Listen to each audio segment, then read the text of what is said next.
Hello horror hounds, welcome to the penultimate in my A to Z of horror. We're at Y. Why? Because it comes after X. And I've chosen an Italian horror movie. That's not like you, Andrew. How could I resist though?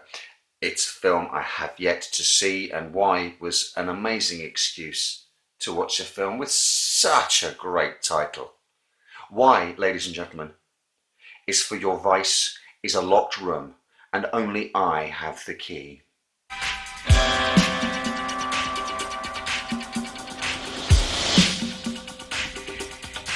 I'm linking in the description field below, as ever, to Jambo Shango and Randy Mole's own A to Z of horror that inspired this series, and they're reviewing You're Next.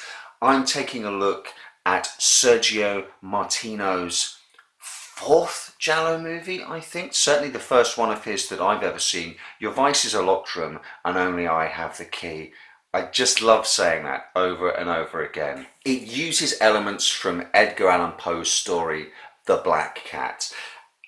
That means that certainly for those of you familiar with Poe's story, you'll see the ending coming, at least the how, if not the who, which is a very strange feeling when watching a giallo movie, which is usually so twisty-turny that you have no idea what's going to happen next.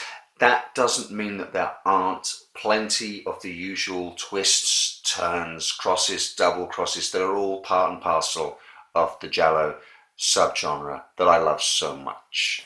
Your Vice contains the traditional elements of a giallo: murder, threat, seduction, suspicion, with maybe a different emphasis than we're used to from most gialli, but it centres around three main characters who are playing this particular waltz of killer and victim. First up we have Oliviero, a failed writer and an alcoholic who, yes, drinks the ubiquitous giallo J&B whiskey, who lives in a crumbling mansion with his wife Irina.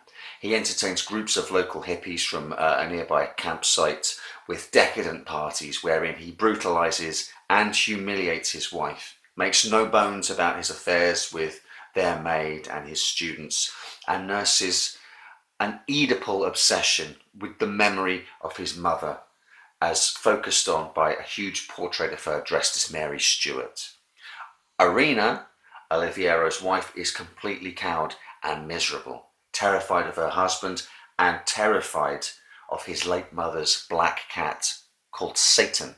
Satan, of course, is the black cat from Poe's story, but I'm put to mind of another one of Poe's stories as well when I'm watching Your Vice, especially the opening party scene. Oliviero's drunken malice, the decadent party, and the pain and suffering caused in the name of entertainment bring to mind Prince Prospero's parties in The Mask of the Red Death, and that can be no bad thing. After one of Oliviero's mistresses is murdered and he becomes the prime suspect, the spinning roulette wheel of whodunit is set in motion. Rounding out the cast and appearing just in time at about the 30-minute mark to shake up the script as well as the character interrelationships is Floriana. Floriana is Oliviero's young niece who he hasn't seen since she was a child. She's certainly grown up now, and it's fair to say that his incestuous impulses extend now beyond the maternal as soon as he claps eyes on her.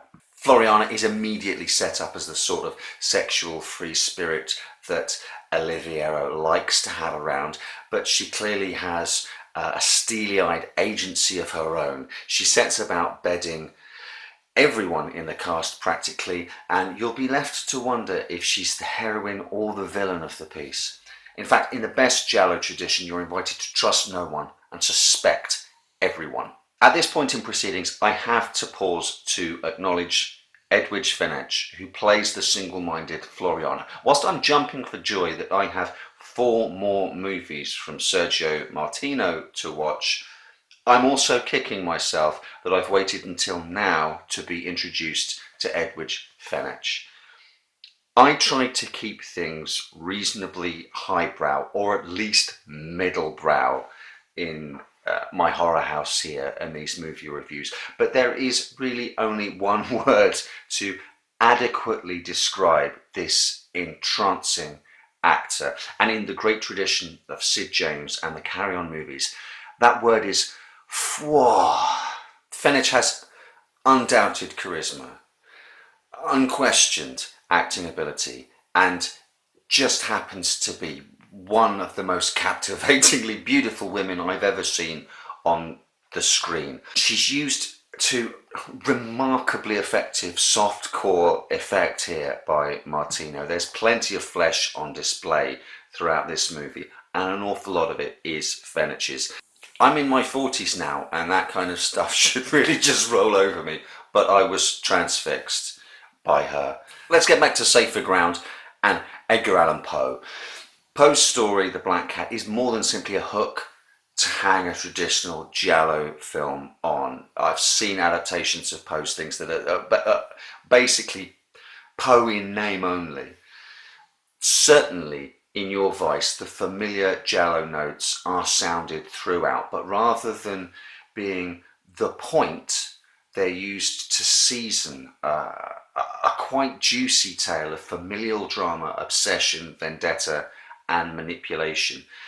In this way, your voice shares a lineage with Roger Corman's Poe cycle of films, mainly starring Vincent Price from the previous decade. Luigi Pistilli plays Oliviero in a very similar way to Vincent Price's depictions of Corman's tragedy-doomed Poe leads, descending into self-doubt, absorption, and a collapsing mental state within the crumbling edifice of an old familial home that contains memories like ghosts. The murders here punctuate a tale of sexual power play and psychological melodrama, whereas in other gialli, the murder set pieces are the jewels in the crown, the moments that are built up to and around which the rest of the plot orbits. Gorehounds may leave your voice unsatisfied. The killings are not operatic, they're functional. But I applaud Martino and his scriptwriter Ernesto Gastaldi for trying to place the story's stresses on elements that are often brushed past in a lot of typical gialli: plot and character.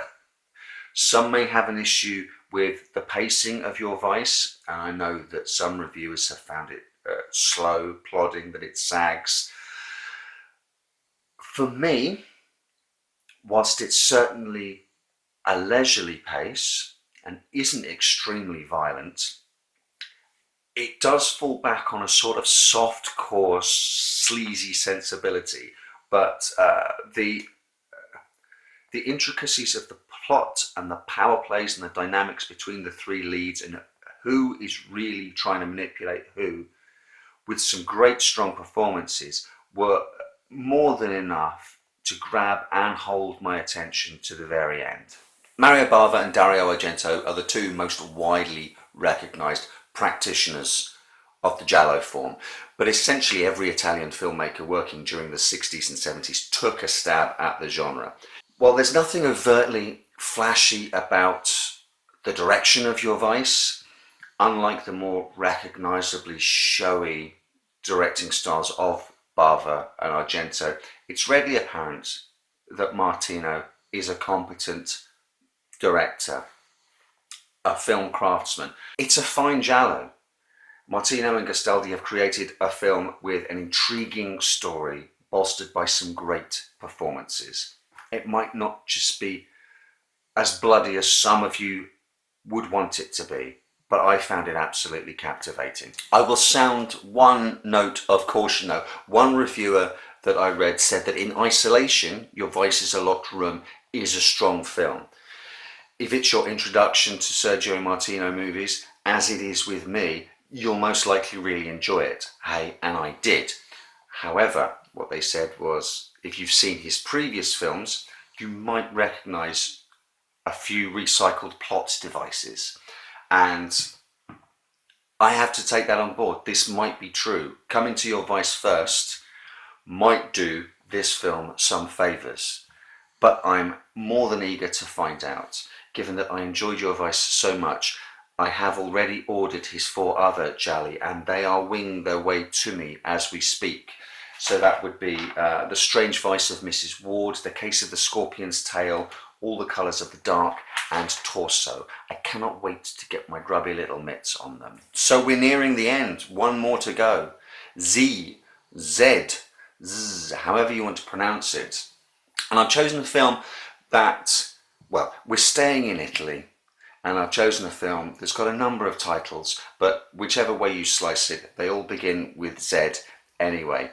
So please join me and the voodoo drums when I reveal next time that Z is for